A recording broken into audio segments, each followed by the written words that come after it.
John Brotherton on the show. What is going on, man? What's up, my man? How are we? I'm doing great, man. Although I don't want to get too much into politics because I don't know too much about the topic. I am following Sure. mainstream media and what Trump tweets.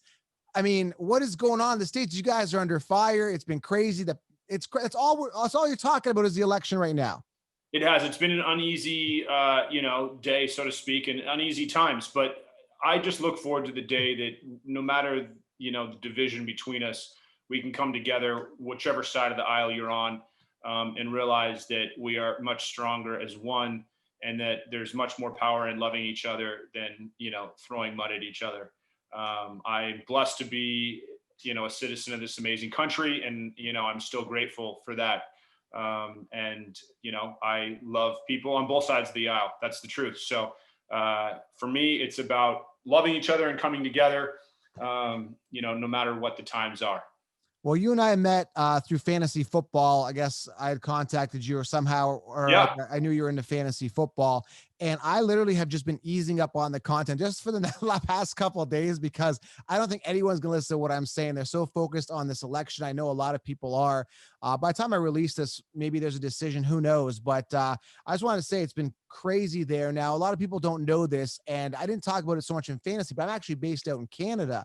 So I'm kind of like, I'm seeing all these memes come out where you've got these guys behind the curtain out looking, behind the blinds, eating some chips, kind of like we're just sitting there watching. It's like a movie for us, man. The fire. We're just sitting back here, but yeah, it's just been crazy over there. I had to bring that up because that's just everywhere right now. Yeah, no, I feel you, man. You've been a guest on my show, The Fantasy Football Cause, and we took the week off too for obvious reasons. So, I just hope that we come to a peaceful resolution and, like I said, find a way to come together on our differences as time goes on, no matter what. For those who don't know you, can you just introduce yourself to everybody? I mean, I think for me, when I discovered you, I would say was Fuller House, being a fan of Full House as a child. And then Fuller House came out. I had to watch it. There's no other way. It's on Netflix. I had to watch it. I'm introduced to this character, Matt, who I think is hilarious on the show. It's a little corny, but it's funny. It's funny. I actually found myself laughing out loud when you had the puppet on Fuller House and you were simulating. Anyway, it's just really funny with your little puppet there you had going there. I loved it. I thought it was great. So can you tell people a little bit about you, kind of your journey? And I'm going to dive into, I got some Hollywood questions for you too. Yeah, man. First of all, Netflix was such a blessing, and being on Fuller House was such a blessing in my life. It definitely was a game changer. But I had moved to LA to kind of pursue this crazy dream right out of college in 2003. Literally jumped on I-5 South from Seattle with nothing but the clothes in the back of my car, with no place to live, nowhere to go, and just a big dream and a lot of hope. So arrived here in 2003 and jumped right in, started doing student films and getting an acting class and doing whatever I could to get my, to get my art on, so to speak, to shape my craft.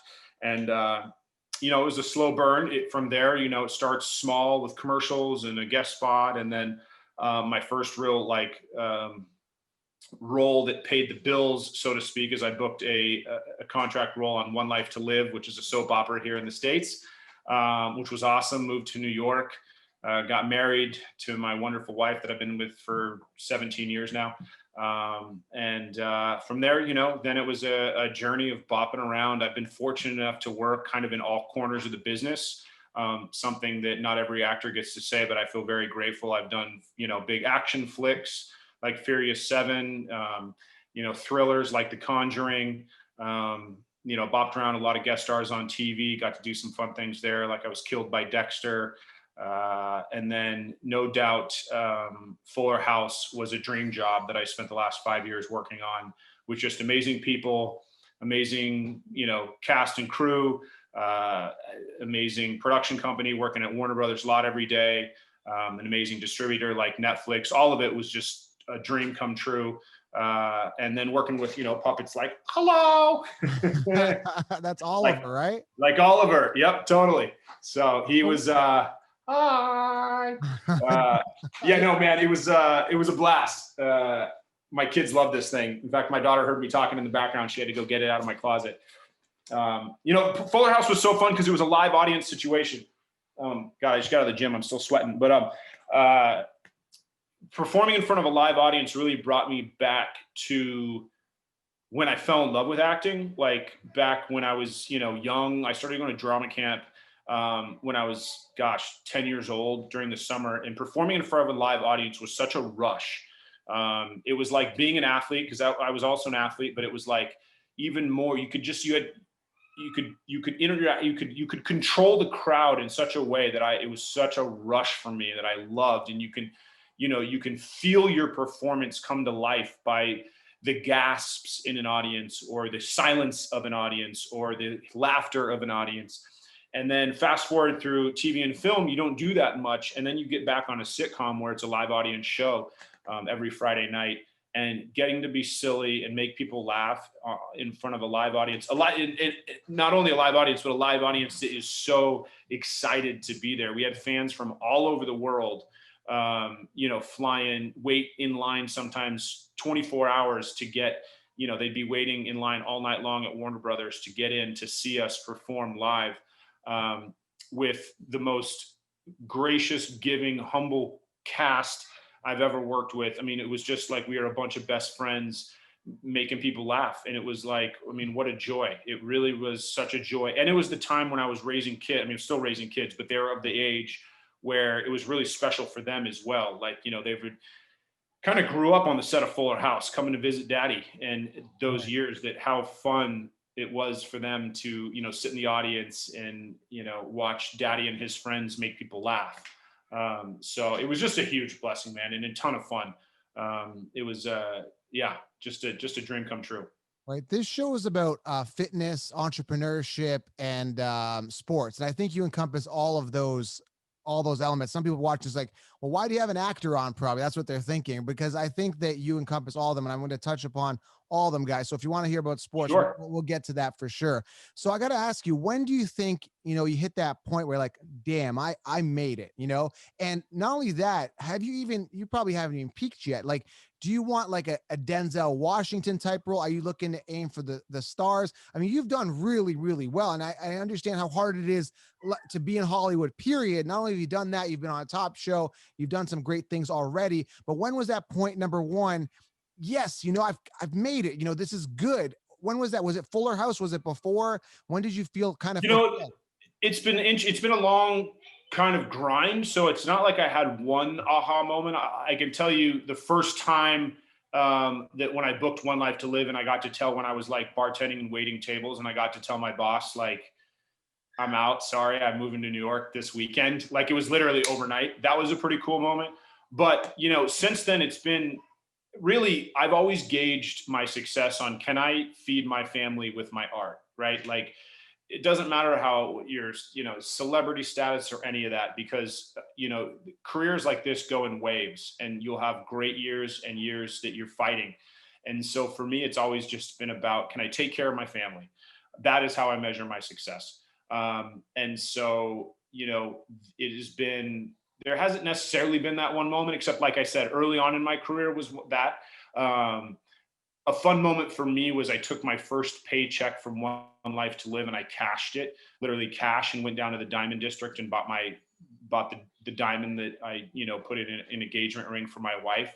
So that was a pretty cool moment, because having, come from humble beginnings, it was certainly more money than I'd ever had in my hands. And to be able to, get the ring that I wanted for my wife, and kind of go through that process as a result of a dream that I was following, was a really cool moment. I remember when I bought the ring, and I literally went down to pick it up between work. So I rehearsed in the morning, then I had a couple hours off. I was in New York.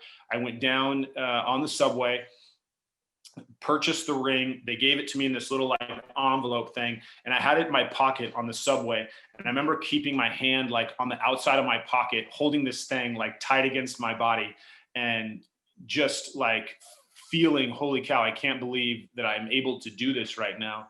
And I'm going to propose to my wife when I see, she was in LA packing up our apartment, because I had just moved to New York like overnight when I booked this job. And then when I was rehearsing on set and I went back to shoot, I literally kept the ring in my wardrobe pocket. So I did not let it leave my side. And so that was a moment in time where it was definitely a pretty cool feeling that I was able to use, the fruits of my labor to, marry my dream girl, and have that kind of special moment. And how But many other than years? that, it's little moments throughout your whole career when you're like on set with somebody really awesome, and I'm looking, Vin Diesel in the eyes, going, "This is pretty cool," or I'm having a one-on-one with Kurt Russell, or I was, sitting on the side of CSI with Ted Danson, picking his brain about his career, or on the kill table, staring up at Dexter, looking up at me, ready to, kill me, so to speak. Oh, you were in Dexter. You were one of the victims. I was killed by Dexter. Yeah. Oh, I didn't know that. I didn't see you in that. I used to watch that show years ago, but that was before I knew who you were, and I didn't really pay attention to characters back then. I was just kind of watching it casually, and I didn't finish the series anyway. But that's cool. I didn't know you were killed by Dexter. Yeah. Well, speaking of sports, linking up together, I played the quarterback, like his nemesis in high school. I was like it was he comes back. It's the first episode of season 6, and he comes back to his high school reunion. And I'm like the quarterback who married the cheerleader, and I was always a jerk. And the cheerleader, of course, as we went on, she committed suicide, everyone thought. But Dexter, of course, knew better, that I was up to no good. And so, he got me. He got me good. So that was a cool one, because that was one of the first shows that I worked on that I was a fan of the show going into it, and so that was a pretty cool experience, Vin Diesel, is he that big in real life? I'm about 210, 5'10", 210, 210 pounds. How big is Diesel? Actually, you guys are probably similar size. Yeah, he's definitely jacked. Right. Yeah. I'm taller than him, but his presence is pretty large. It's not that he's short. He definitely comes across on screen. You'd probably say taller than I am, but I'm 6'2", so I'm certainly taller than him. But his muscles aren't fake, if that's what you're asking. No, someone's peeking in the background there. I think that's your daughters there. Oh, can you shut that, sweetie? Thank you. Love you. Shut the door. Thank you. My daughter's curious too. She's only 3, and she's the boss of the house right now. Oh yeah, it doesn't end, boy. It That one's 10. That one's 10 going on 20. It's surprising how bossy these girls are. I mean, the boys, he's been a year and a half. He's not that bossy, but she's pretty much in control of the house. Totally. And that's not going to end. So I got to ask you, so Fuller House was one of the biggest roles, right? That's what put you on the map for a lot of people recognizing you, right?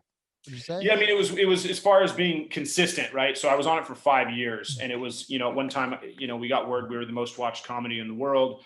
At one time we were Netflix #1 show. So all the eyeballs were definitely at a, when you see your social media accounts start to jump and all that kind of stuff. And especially when you get out of LA and it's, you notice people, it was the first time, people kind of would come up to me and say, the thing that was so awesome about Fuller House is it was such a family show. So you would get families that would come up, and you'd have, people from my generation say, man, when I was a kid, I used to watch Full House, and now I watch Fuller House with my kids. Like, everyone said that. That was the kind of, so it would be a whole family that, and it was the kind of job that clearly just brought joy to people's lives. Not, it wasn't some dark, it'd be great to be a part of any of these wonderful shows but they're like heavy. This was a show that just purely brought joy to people. It was a family show. There's so few family shows, I think, left on television at this point, where the entire family can sit down. There's always a life lesson involved. So that part was really, really cool. And it was definitely the role that I think, changed the game for me, for sure. Are most of these people I mean, they lived in the light for a long time. You got Bob Saget, John Stamos. Honestly, everybody pretty humble people down there. I got to be honest about this show. Everyone that you see, the love that you see on screen is very similar to the love off screen, and they all stayed close even before Fuller House came back. Like Full House was done. They stayed like a close knit group through the years, even before Fuller House came back. And so the cool thing was they were all so grateful to have another shot at doing what they loved so much, that they were all just grateful and humbled to be there. There wasn't, sometimes when you work on, say, like a pilot, you have a bunch of individuals that are coming together all on individual paths, kind of all wanting to excel in their own world. This was an old family coming back together, getting to do the thing that they loved the most. In fact, in the beginning, I was just worried about stepping on toes. I didn't know they were so close knit. I didn't know that, like, how welcoming they would be. And it couldn't have been more the opposite. It was like going to that awesome family barbecue where you feel so welcome and everyone's like, no, come in, come enjoy the food, come enjoy some of the love that we have. And it was truly the love and joy that you see on screen was truly what you saw off screen. And it was what made the job special, is the times that the camera wasn't rolling. It was us hanging out in the trailers. It was us hanging out in the makeup room. It was the rehearsals in the morning and laughing through rehearsal when no one's in the audience. And it was, hanging out on the weekends, or, going to do fun events together. It truly, everyone was, the legacy cast was awesome. They were super, welcoming, like sharing the stage with someone like Bob Saget. He couldn't have been cooler, man. And he's so grateful to be there. And he's a mentor, he's a friend, he's a brother. He just wants to love everybody up, make people laugh. He cherishes every moment. He constantly reminded us how special the moment was. Like, he didn't take it for granted. Every single time we were on set, he goes, this is 1 in a million. You get to do a hit show. Right. He's like, but to do it twice, that's lightning in a bottle. He would talk about it all the time. Like, how unreal it is to get the chance to do something of that magnitude twice. So none of them took it for granted. And, everyone really, it was a really cool, special experience. Now, I'm sure, sitcoms across the board, a lot of people are known for that sitcom character. Bob Saget is Danny Sure. Tanner. Steve Urkel, Jaleel White is Steve Urkel. Yeah, I played in a fantasy league with him. He's a great guy. Yeah. And the problem is, though, you're kind of known for that character. Why do you think it is that some characters don't want to still be known as that character? Now, I don't want to just name names here, but I'm just saying, like, they're kind of known for that, which is a good thing, because that's huge. You are Danny Tanner, sure. Knows you. You are world known. Yet sometimes I find that, now again, not talking about Bob Saget here particularly, but it kind of hinders your role from getting other roles, because you're kind of known as character. Is that an issue? But I think you slipped away because you were big enough on the show to be recognized, but not big enough to known as Matt Harmon. That, people won't default to that. But I think a lot of sitcom characters, not just Fuller House, not just Family Matters, but other shows, I can go on forever. Boy Meets World, right? I know. Of course, yeah. Yeah. Like, is that a problem? And would you want to be known as a character? And would you want to relive that character? And is that something that would hinder, future jobs in Hollywood? Well, first of all, it's a good problem to have, right? Because if you're so known that you're known as that character, you did something right. I think one thing, especially in sitcoms and comedies, you're playing such bold characters, like you mentioned Urkel, right? Like, that's such a bold character that it gets stuck in people's minds. And on such a show that was so successful. Same with these guys. And so, I guess on one hand, it can be difficult to break out, but it also can be, it can be fun. Like, I see what John Stamos does. Like, he jumps around from, the comedy playing Jesse on our show, and then goes and does, darker roles, or does, off the wall, or like Bob Saget is known, on our show, he's known as, America's dad, wants to give you a hug, wants to clean the house. And that we all know his stand-up acts aren't necessarily as clean as his house on Full House, so to speak. Right. So, there's, and I think he's probably made a career of getting to shock people in that regard. So I guess, it is what you make of it. If you have the problem that you're so well known for a character, like I said, it's a good problem to have. And then I think it just becomes on you and your reps. I know when I got off the show this last year, it was our goal to kind of go after, like, I'll always love to go back and do comedy. It's like what I really enjoy. I love making people laugh. The live audience thing, the sitcom thing is so fun. But I'm a classically trained actor who loves to play characters and get dark and deep and gritty. And so one of our goals right away was to, like, do something completely opposite. And my first gig after Fuller House was a film that I did earlier this year called The Undertaker's Wife, which is like a deep, dark, like psychological thriller. Like it couldn't be further from Dr. Matt Harmon. There's no goofing around for sure. Right. So it was awesome. It was a way to like, to ping pong back and forth between comedy and drama. Yeah, so I mean, people get known for certain characters, but then I think it just becomes your job to either break out of the role or live with it and take advantage of it. There's people that have made entire long careers of being one person in Hollywood, and there's absolutely nothing wrong with that. It just comes down to what you want to do. I'm curious that I'm talking to a Hollywood actor, living, breathing, and active right now. So I got Hollywood questions for you here. So Sure. we talked about you kissing, characters on stage, right? McCandless camera and stuff like that. My wife and I talk about it all the time. Would you want me to be an actor? My wife's like, hell no, I wouldn't want you to be an actor because I don't want to see you kissing anybody else. So I'm very grateful that you are in a, loving relationship. It's been a while, and I'm grateful I'm in a relationship. I'm genuinely happy for you. But how is that not an issue if you kiss somebody as attractive? It's Candace Cameron Sure. on screen. It's funny. People outside the business ask this all the time. And number one, I've been with my wife for like 17 years. So that's one blessing. She's the rock. We don't have jealousy in our relationship. She's, been just such an amazing fixture in my life for so long.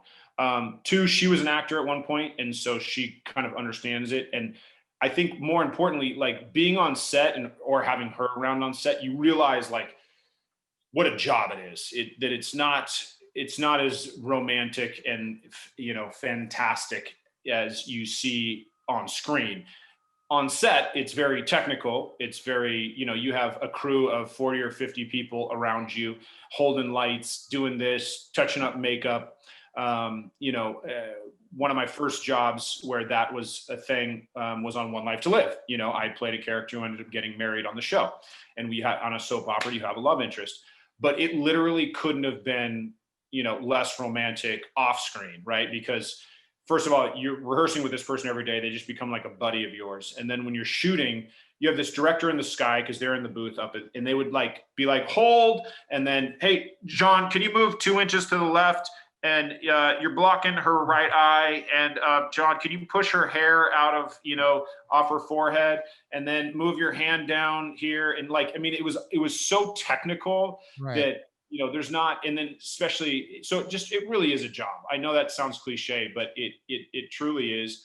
And you just become friends with all these people. And my wife becomes friends with these actresses, and I think it comes down to who you are, and what kind of relationship you have at home. Like I said, I'm just blessed to, my wife knew me when I was slanging drinks as a bartender. So, she knows me as who I am, not what you see on TV.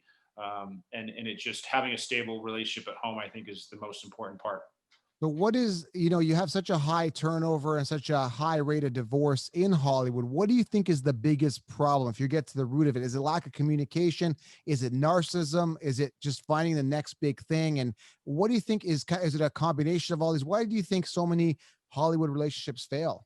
Well, I think it's a combination of those things. I think the ones that you see in the limelight that fail, part of the reason is they end up spending so much time apart, which is tough. You have big stars that are shooting, overseas for half a year. Or the other thing is it is a very egocentric, and I don't mean it in a bad way, but it's a very individual career path. And if you have two people doing that, in each fighting for their own career, often they'll go in different directions. Jealousy is a tough thing in some people's relationship, and I'm not one to judge. I happen to be in a super strong non-jealous relationship, but I know I've seen it happen where jealousy can definitely sneak in there. So, it's a combination of factors. The pressures are another one. I mean, there's so much pressure on you as an actor that is, everyone thinks it's so cool to be an actor, and it's wonderful to be an actor, but the pressure is like none other, where, if you lived somewhere where no one cares about what you're doing, there isn't that pressure. So you don't have, other people and their eyeballs on you all the time, analyzing all the little things that you're doing. And so, it's a combination of a lot of that. And, Hollywood can be a very tough place. Right. It's difficult. it's a cutthroat world. And so I think a lot of, all those factors add up to sometimes, and then the other thing is some people just don't get married for the right reasons. Fortunately, like I said, I met my wife long before I was ever successful as an actor. And I think that is super important. And I remember when I was first moving to LA and I told my mom, I was like, I hope I meet the woman of my dreams before my dreams come true. And like, in other words, I don't want to be on the better side of success and then meet someone and then question. I think that's, that pops up in a lot of relationships. They question why each other are together or why so-and-so is with me. I've never questioned it, because we fell in love back when we were just like starving artist kids. And I feel very blessed for that reason. No, it's good to hear that you guys have that solid foundation prior to you really taking off with your roles and stuff like that. I want to transition to sports here. And I'm gonna Yeah. have some fun here before we do that. I've been doing this thing with like who would win a fight. I bug my wife with this all the time. Like, honey, who would win a fight? You or that lady across? Joe, stop with the who wins in a fight. But it's just kind of like a little thing that opens things up and people laugh. And again, if you know me, you'd be annoyed because I do this all the time, right? Yeah. So I got one for you. Let's have some Okay. fun here. I'm putting you on the spot. And I've always been curious about this myself because I grew up watching martial arts and I was a big Full House fan. But be honest with me. Who would Yeah. win the fight in your opinion? Jesse, Joey, or Dandy out of the three guys? Who's the toughest guy out of there if it was a fight? Oh, for sure, Joey. It would Hockey be player, right? Dave Coulier. Yeah, hands down. You think I Jesse love them would be? all. I mean, they're three great dudes. But here's the thing that people don't understand about Dave. The three of them are very different kind of comedians, and ironically, Dave plays the goofiest of the three characters, Right. right? Like Jesse kind of plays the cool guy, and Danny plays like the anal dad, and, Yeah. and Dave plays the goofball. The thing that I always tell people about Dave that's really interesting though is he's a pilot, right? Right. So if anyone that knows a pilot, they know how like technical they are, Right. and how calm and cool and collected they are as when pressure is on. And as goofy as Dave makes Joey on screen, it is very calculated. He is a super professional. And just an all around fun dude to like sit back and have a beer with. Yeah, and he's also, I mean, he's a diehard lifelong hockey player, and we all know those hockey players. They can throw the sticks down every once in a while. So, if it ever were to come to that, my money would be on Joey. The tail of the tape, height and reach has to go to Bob Saget It there. definitely goes to Bob. Yeah.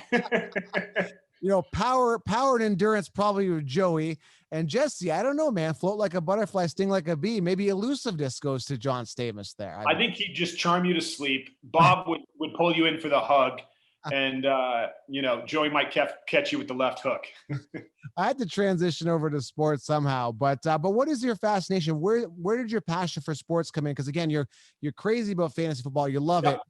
Big football fan. What's your favorite football team, and why did you get into sports? Did you watch it growing up? And it's Yeah, just for sure. It's funny because I was raised by a single mom, but like football was always just something I was obsessed with from a very young age. Grew up in a very sports-driven community. Sports were a huge deal in my community, and I had an older brother, 13 years older, that was a superstar football player, and he kind of was the first person to get me kind of hooked in it. And then I kind of grew from there. I was just your kind of good old fashioned typical, like, jock, just loves anything that anytime, whether it was a throwing the ball or even, playing ping pong or whatever it was, playing pool, whatever it was that I could compete. I loved competition. right. So sports were always just a huge, huge thing for me. I grew up in the Northwest, so I'm a big Seahawks fan. I also had family play for the Patriots, so I was a Patriots fan.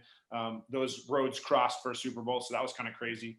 Big Russell. Are you a big Russell fan? Oh yeah, I mean, how can you not love Russ? I mean, he's like, honestly, he's everything that you could ever want in a franchise quarterback. On top of being like the squeaky clean, cool guy that, like, if you follow Russ, before the pandemic, each week during the season, he goes to the children's hospital and like shows up and like spends time with the kids. So like, I mean, he's honestly, one of the coolest, you know, franchise quarterbacks that you could have on your diehard team. I think we got really lucky there.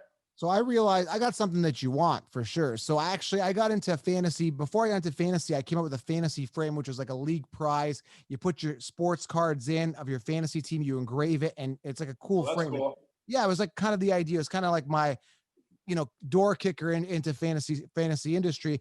And then I started buying a bunch of cards and stuff like that. This is back in 2012. I started collecting cards.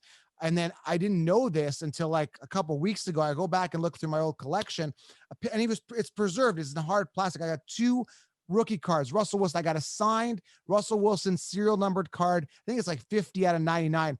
So I looked on eBay, and they're asking, I mean, a raw card is $4,000. If it's graded, if I do grade it, it's over 10 grand. I mean, there's only 100 of them made. And I also got a raw prism. Prism's the best make you can get. It's a Panini prism. I got two of them, and I'm just like, okay, I'm putting on, a down payment on a mortgage right now. You know what I mean?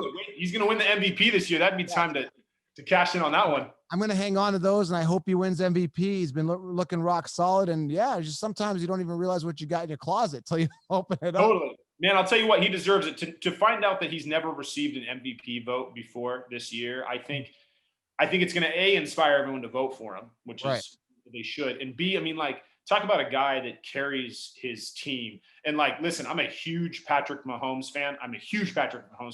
But just think about Russell Wilson in that offense with those tools and that playbook. I mean, the things he would be doing. And I'm glad they're letting him cook this year, because he is doing them. He's doing them in Seattle. I mean, he's throwing the rock all over the yard. He's got receivers that are so fun to watch. I mean, how do you not love DK?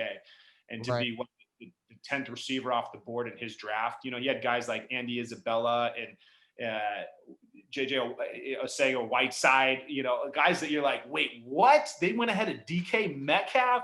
I know. Give me a break. And so, it's fun to be a Seahawks fan right now for sure. But they say the quarterback does make the receiver. I think it works that way. Big Ben's done it with receivers. He's done great things. Claypool looks really good. I don't think the volume's there for him with the Steelers right now. But it's just been a crazy year. I mean, it's crazy, from injuries to the world situation now with this disease. And it's been absolutely crazy. Is there any shocks to you this year that, like, oh my God, I can't believe that happened, that kind of stuck out to you from the NFL? Gosh, I mean, you're right. It has been a crazy, the tail of the tape between what's going on between like almost like Brady versus Belichick. Now that he's, flew south, that's been interesting to watch, because like right now you'd say, advantage Brady.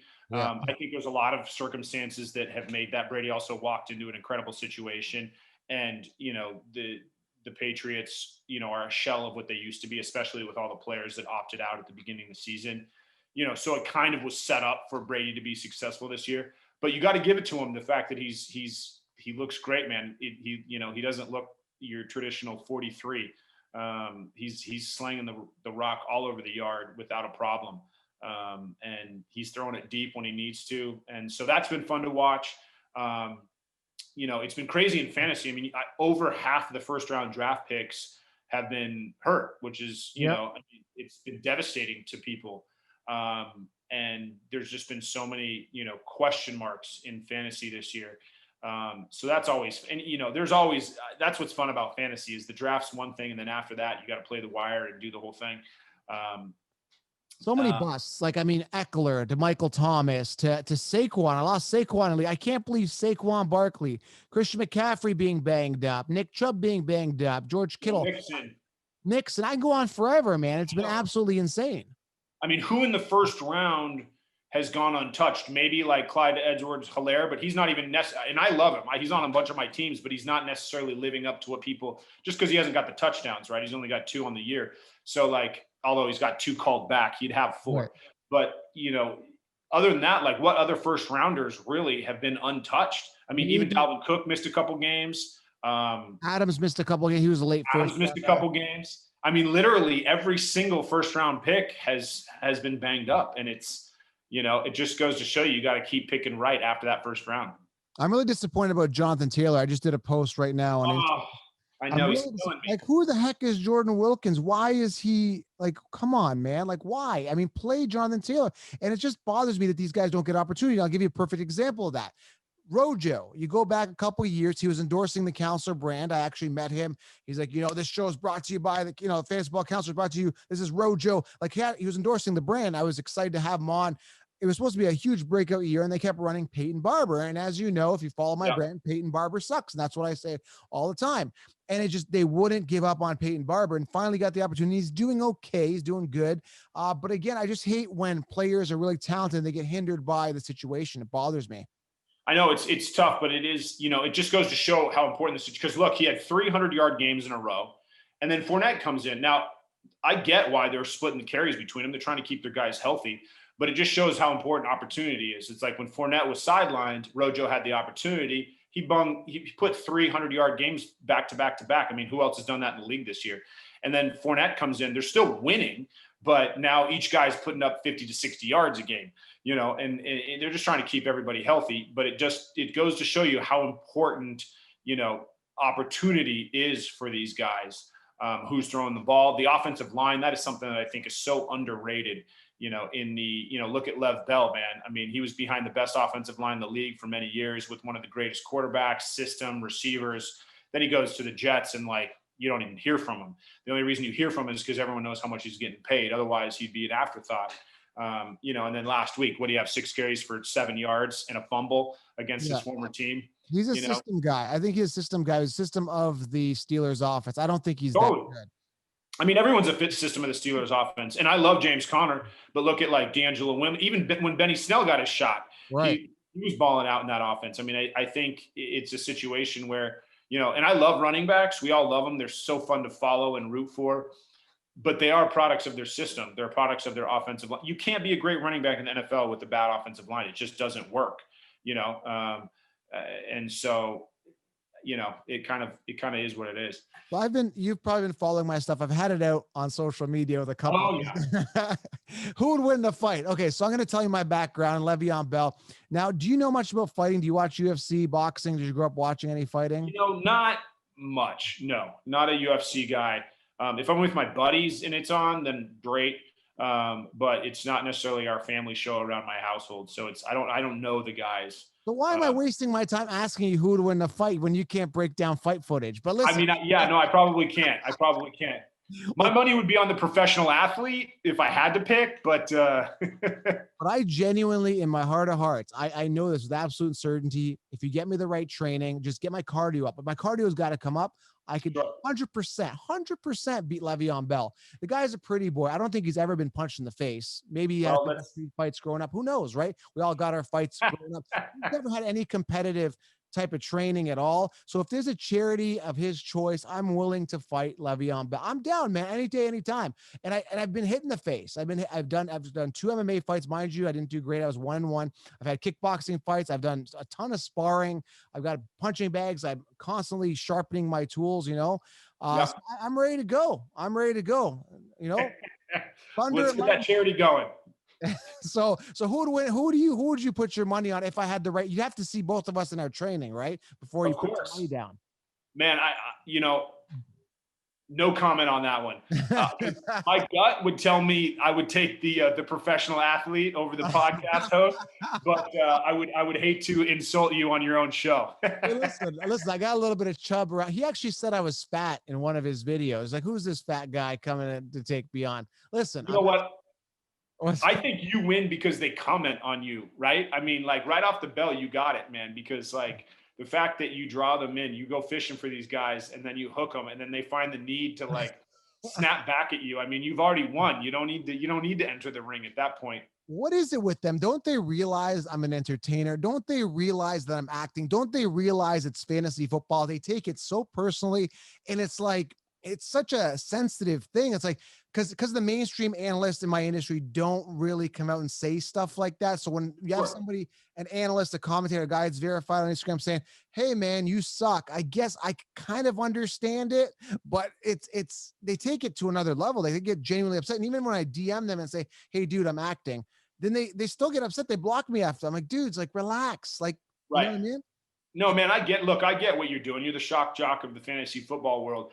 The point that you do make that I find to be very valid is when you bring up the fact that, you have 60 million people playing fantasy sports. And there's a lot of these guys that you Right. wouldn't even know their names if it wasn't for fantasy sports. Like the reason third, fourth, and fifth receivers on teams are known nowadays is because of fantasy sports and people trying to find waiver wire pickups and stuff like that. Like you wouldn't know who these guys were if it wasn't for fantasy sports. Now, does that mean that they suck or whatever? That's, I leave that to you. I leave the trash talking to you on that one. But I can understand the entertainment aspect and getting a rise out of these guys. I And used to I say, do think that the sorry. love for fantasy sports and the importance it has played in, it's kind of like what fantasy sports to football is like the Tiger Woods effect to golf. Like he changed the game. He put so many more eyes on the game that he made everyone in that he made all the other professional golfers wealthy because there were so many more eyes on. And I have no doubt that like there are more endorsement deals and things like that as a result of fantasy sports because there are so many more eyes on football as there ever was before. And so that's where I think these guys need to be grateful for fantasy sports. And I think for the most part that they are, except they get a little hurt and you see them tweeting like, I don't care about your fantasy team. And I get it. Like, of course they're trying to win. They're not trying to, but you're right. Like fantasy sports has definitely brought them, more eyeballs. Someone made a comment about that. When they say, I don't care about your fantasy football team, they kind of should, because that directly relates to how they produce. So if they produce crappy, they're probably not putting up a lot of fantasy points. So they should kind of care about fantasy because that's their stats. I guess they're trying to say we win. We care about winning more. I don't know. They should care. I mean, that's for sure. I mean, but like, for example, like when Brady was a couple of years ago, he wasn't putting up the hugest numbers, but he's taking his team to the Super Bowl. So I mean, there are situations where you're not going to be necessarily your fantasy scores aren't going to, they're much more concerned about winning on the football field, and of course, any competitor understands that. But you're right, yeah. I mean, it relates to how successful they are at their job. Did you hear the story with Todd Gurley? What happened? How he stopped short of the goal line a couple years ago, and then what happened with Gurley this year? You saw what happened Man, there? I know how that was heartbreaking that, he tried, you could see it was almost like he fought so hard to break that tackle right before the goal line that his momentum carried him in. And if he had just gotten tackled, they'd probably have ended up winning the game.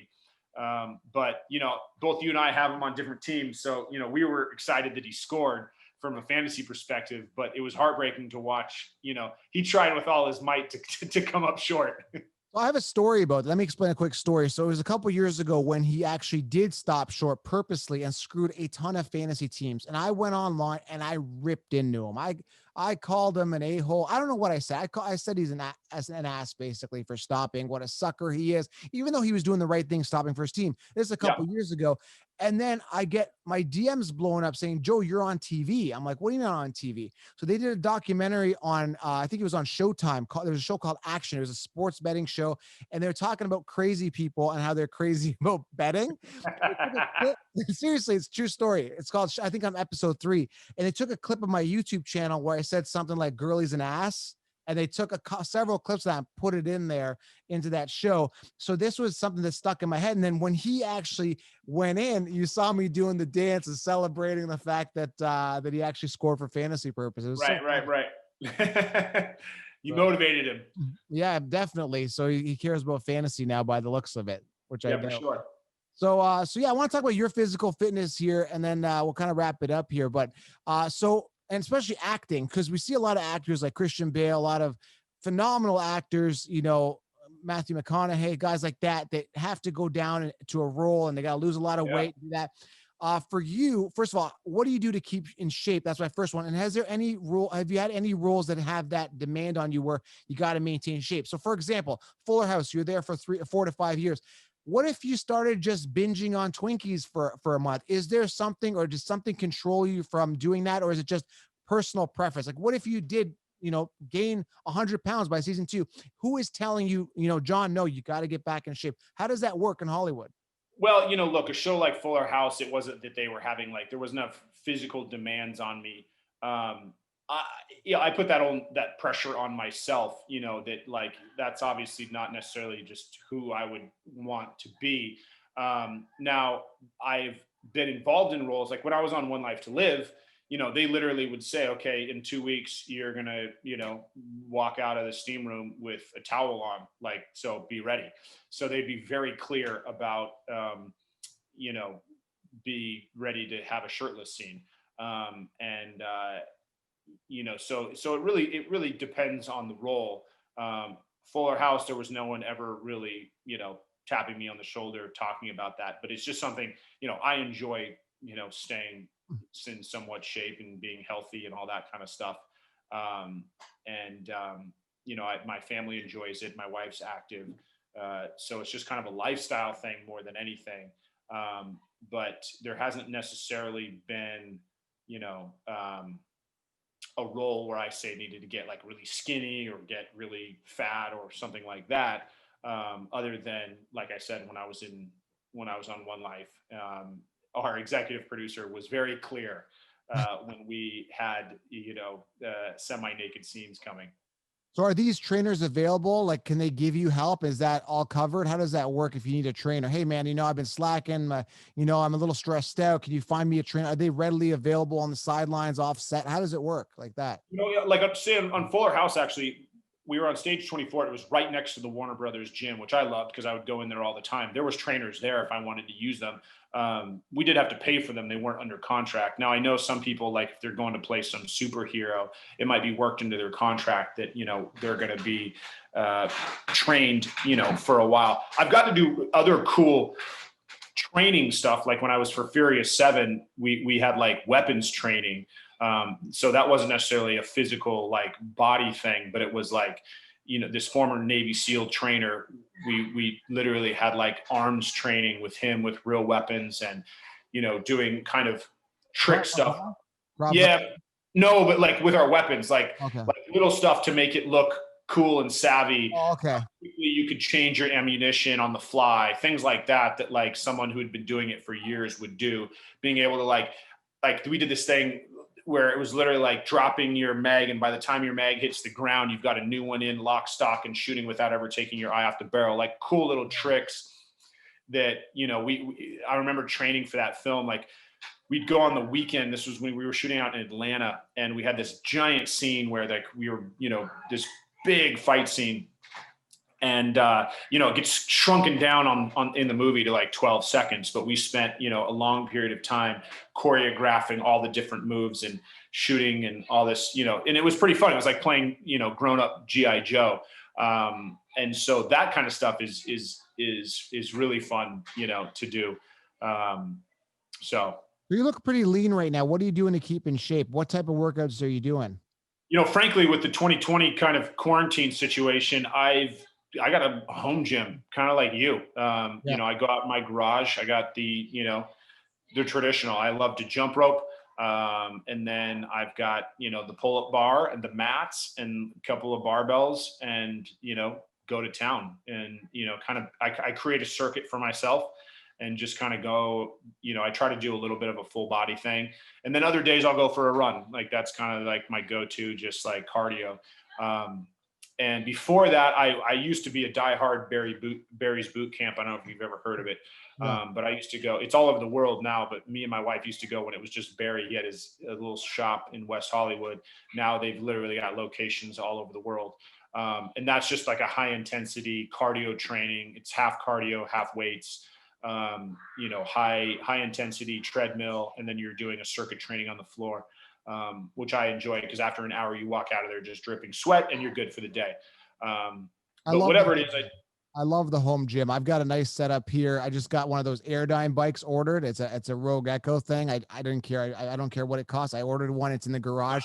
Punching bag, ladder, everything. Medicine ball, weights, chin up bar, yoga mat for stretches, abs, trampoline. Everything. I love it. And again, you got to be, I was talking to Chris Gronkowski and he was saying, you got to be self-motivated. Now it was a record year due to the situation with COVID for equipment being sold. So a lot of gym memberships, not as popular, people working out at home, but I love it. I mean, I wouldn't want any other way, honey, my wife yells, lunch is ready. I'm like, oh great. Let me get a workout in. I don't got to travel. I don't got to punch into a gym. I don't got to worry about sanitizing my hands on every machine. It's right here. No, I feel you. That's why, that's what I've got going on now. And whether it's like, oh, I got 20 minutes, I just want to go burn real quick, or I got an hour and I can really hit it hard, whatever it may be. I mean, I was literally in the garage this morning when you text me, and I'm working out, and my daughter's watching Frozen. We're in the same room, but we're all doing our thing. My daughter's still on Peppa Pig right now. Peppa Pig's a big thing for her right now. Oh, interesting. Yeah. I So don't know. you never heard of Peppa Pig? I don't know. I don't think so. Oh, it's a Maybe. huge thing for kids. I didn't know about it either until I had a young daughter, and then it's a huge Sure. thing. It's like these cheesy cartoon characters. If you look at them, it's like you and I could probably draw them. I don't know if you're an artist or not, but I'm not. But it's a huge thing with kids. So I went on Amazon, ordered her a Peppa watch. But these kids are so smart. At 3 years old, she's navigating I got the brand new iWatch. So I know, right? then they're navigating. I don't want to say her name, but SIRI, when you talk to your watch and you say, Yeah. if I say it, it'll activate all my devices right now. So I don't want to do it. But hey, SIRI. And she's starting to do that now. So she gets this Peppa watch. She brings it in. I'm excited. I'm like, honey, just tape it because I know she's going to be excited. She's got this Peppa watch. She gets it. And she's not a touch screen. It's kind of this old school digital thing. And then she's looking at my watch. She's not even interested, man. These kids are like way ahead of where we were when we were young. They really are. Now, mine are 8 and 10, and I'm a pretty technically savvy dude, but even now, like, they'll show me stuff that I'm like, Yeah. oh, wow. Like, and the thing that I've noticed with them also is just how quickly they learn it. Yeah. Their capacity for learning is like just crazy. Sponges. And they, you're right. They would much rather play with our iPhone than some fake cheesy, cartoon version of their phone that you get at Toys R Us. They just, they don't want the imitation. They want the real thing. And they're like, honestly, their brain is like a sponge. They absorb everything, and they're like ninjas on the phone. Like she'll do stuff. She'll pull a menu. Like, how did you pull that menu up? What'd you do? It's totally unbelievable. And I want to end this off here real quick here. Okay. So actors probably recognize good actors. I mean, I'm pretty good. I'm not an American Idol judge, but I could tell you a good singer. I've got a good ear and I've got a good eye. Like I've got a good sense of like media and acting. I can tell you who a good actor is. But I want to ask you your favorite show, and I'm going to tell you mine, and maybe you can agree. I don't know whether you watch or not. I've just pulled up the cast here, and I got to say that one of the best shows on TV is This Is Us. Have you seen it? Do you watch it? It's here. No, I don't. But ironically, one of the This Is Us houses is like right at the end of my block, and they were just there shooting yesterday. They might actually be there again today. So wow. I see them all the time. It just happens to be a crazy time where we just haven't been watching much television. So I've only seen a few episodes here and there, spotty. There hasn't been a lot of TV that we've watched recently. My personal favorite show that I can't wait till it comes back is Succession. It's so good. It's incredible. There are 2 seasons in. I think each season is like 10 episodes, but it's so good. I just started, what's it called? The Good Doctor? Song. No, I think it's called The Good Song. It's Ethan Hawke's new show on Showtime. The Good Bird Song. I forget exactly what it is, but it's about essentially the Civil War time. And Ethan Hawke just plays a sultry character trying to free enslaved people back before that was he was kind of the one. It's based on a true story, and he sort of kicked off that movement. But I literally just started. We watched Ratchet this last month. Which is based on Nurse Ratched from the One Flew Over the Cuckoo's Nest. Oh, that was a great movie with Jack Nicholson. Yes, beautiful movie. So good. This was the prequel to that, and I'm not sure when they're going to catch up to that time. Season 1, they didn't get there. I imagine they'll get there as time goes on. But I hear This Is Us is amazing. We just haven't really gotten into it.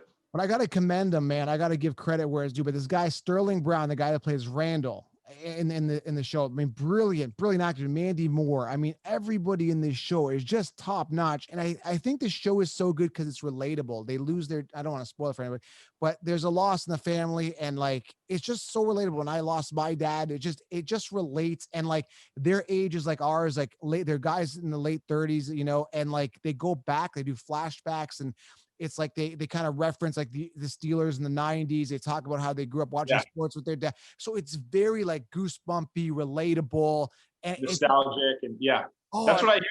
brilliant, brilliant show, and I can't get enough of it. And but the thing is, a lot of shows kind of annoying, to be honest. Almost every Yo, show. you're such a softie, man. You have this image of Yeah, I'm opening up here. Yeah, you got to show some emotion once in a while, right? Amen. Totally. Yeah, don't tell anybody I'm talking about this now. But no, Of course not. seriously. But I lost my train of thought here. But I mean, unbelievable acting. But what I was saying is, what I hate is a lot of shows are mimicking this in the sense that they're going back in time a lot in shows now, which is like Sure. the timeline is like 0 to 100. Now they go to 0 to 50, back to 10, back, and they go even deeper. I don't know what it is. Is this like a trend now where you got to go back? Yeah. Why are they doing this all the time? Nostalgia is just something that I think is, so valuable to hit on. And I think everyone, and I think times are starting to move so fast that it was kind of like our generation with the Wonder Years. Like it's always fun to kind of go back. It slows things down a little bit. Right.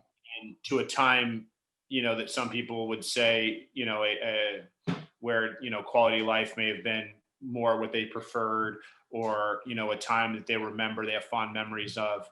But I think, nostalgia is just really something. I mean, it's a reason why Fuller House was such a success, is that it toyed with those, heartstrings that they could, like I said, these families that say, hey, man, I used to watch it when I was a kid. Now I watch it with my kids. So I think there's just something fun about going back in time, and then shows that just do it in general. Like Mad Men's one of my all-time favorite shows. And it was just because, and it felt like it was stuck in time, and someone who didn't grow up in that era, it was so fun to like peek in the window of that era. And then knowing people from that, like my parents, my mom loved the show because she was like, you wouldn't believe how spot on it is. And I loved it because it was like reading a history book. So yeah, I think there's definitely something to be said to touch on nostalgia. Okay, so I want to end this with one more thing here. What show would you recommend for people to watch? I want to recommend, you recommend me a show, and I'll recommend you a show. And I just started watching this one, but the actress is brilliant. Hilary Swank, remember her from Million Dollar Baby? The new Netflix show Away. Have you seen Away yet? No, I haven't. I'll have to check that out. Really, really cool. She's an astronaut. She goes away. It's really cool. The husband gets sick at home. She has a daughter. I think the daughter is like 10 or 12. And she's out on the moon, and they're heading towards Mars. It's such a cool show. I'm only like 1 or 2 episodes in, but it's pretty cool. You should check it out. It's called Away. Oh, for sure. No, I mean, I'm a space junkie too, so I'll definitely check that out. And then, like I said, man, you got to check out Succession. It's sort of, I wouldn't say it's based on Rupert Murdoch, but it's the idea of that, like a international media conglomerate, and he's the head of this family. And then it's all the drama that, of who has the power within the family, who has the power on the board, who, the influence that everyone has, how money hungry everyone is, and just the scale of wealth that they're dealing with. And it's just brilliantly executed. Like, it's brilliantly acted. The storytelling's incredible. So that's certainly one of our favorites. We love Billions. I love Billions. I think they're 5 or 6 seasons in now. We've been watching that since the beginning. That's always fun. So yeah, those are. Have you seen You on Netflix? YOU? You? No, I haven't. Another one show. is really good though. The guy is brilliant, and he's one of those guys. He's like a kind of a Dexter character, where he's kind of creepy and dark. And it's like, my wife thinks he's attractive, and like women think he's attractive, but he's a total creeper stalker. But he's got that that likability to him, and that attractiveness, even though he's a creep, because they show even though he's creepy and psycho, he's got some good qualities where he's good to one character, but he's a jerk to the other character. So kind of like Dexter, right? You kind of love him. Michael C. Hall nailed that in Dexter. It was he was so great. He was you love to hate him and you hate to love him. He was like, you were rooting for him even though he was killing people. brilliant actor. So man, I gotta say, it's been over an hour, and I tell you, man, before I got into this show, it's like the stresses of the politics. Even though I don't live in the States full time, it's like the stress of the politics. Like, and then it's like you talk life, you talk, you talk sports, and it just kind of shuts off. And I wasn't even thinking Totally. politics. It was great. Amen. And I think that's the thing that we all have in common is once, you can get past politics is we all have a family. We all, love to watch our favorite sport or our favorite TV show, no matter what side of the aisle, that you're on. And the more we can just come together, the better this planet's going to be. And I'm a big Joe Rogan fan. And one thing he keeps saying in his podcast is like, we're so detached with social media and there's so many keyboard warriors. But, if you got a far left wing and a far right wing and you put them face to face and you just talk about life, you don't really have that battle, right? You're just Totally. friends talking, chilling, talking about life. And I think social media really inflates that feeling of like animosity and tension. And it just creates this false narrative of like, I hate you and you hate me. And there's so much division. And I hope that one point in time we come together and say, hey, we're all God's creatures or whatever it is you believe in. And we all come together and, there's a sense of humanity and realism. And we all just want to live in a place where we're happy and we're thriving and successful, really. Amen, dude. No, I couldn't agree more. Unfortunately, that has been the sort of the dark side of social media. Sure, there's a lot of great parts about it, but it has definitely inflamed division. And I just, hope and pray that one day, we continue to, the pendulum always swings. So I think the day will come that we can all, come back together and agree to disagree. Because, I have people that I love on both sides of the aisle. And like you said, sports I guarantee, like when the Dodgers won, there's, Right. lefters and righters out there that are all rooting for the same team. And, when at the end of the day, we can all break bread and share a beer together and find a way to get along. Yeah, and you got to be strong if you are an influencer like you and myself. You probably don't get as bad as I do, but like there's literally people that come on and call me, I hope you die, you POS. I mean, I've heard it all, man. Like if I listened to everything these people said, it's like I would have probably offed myself at this point. Like you That's can't, awful. but who talks like that? I mean, even if I do something positive, like the other day I said, congratulations, Dalvin Cook. I eat crow. You had an amazing game. Congrats to you. And people are like, oh, yeah, I hope you die. I'm like, dude, like I just said a good thing. Like, why are you so mean? Like, you don't walk up to on the street to say that to somebody. You just don't do that. Keyboard courage, man. Everyone's Keyboard tough. courage. All right, man. So this was episode 4. I mean, we're just getting started with this, and hopefully I can bring you on for episode, 40 or 400, God willing. And it was a great experience talking to you and getting your insight. Feet on the street of Hollywood, right there for you guys. Amen. And I look forward to having you back on the Fantasy Football Cause. Appreciate you, man. Thanks, guys. We're out.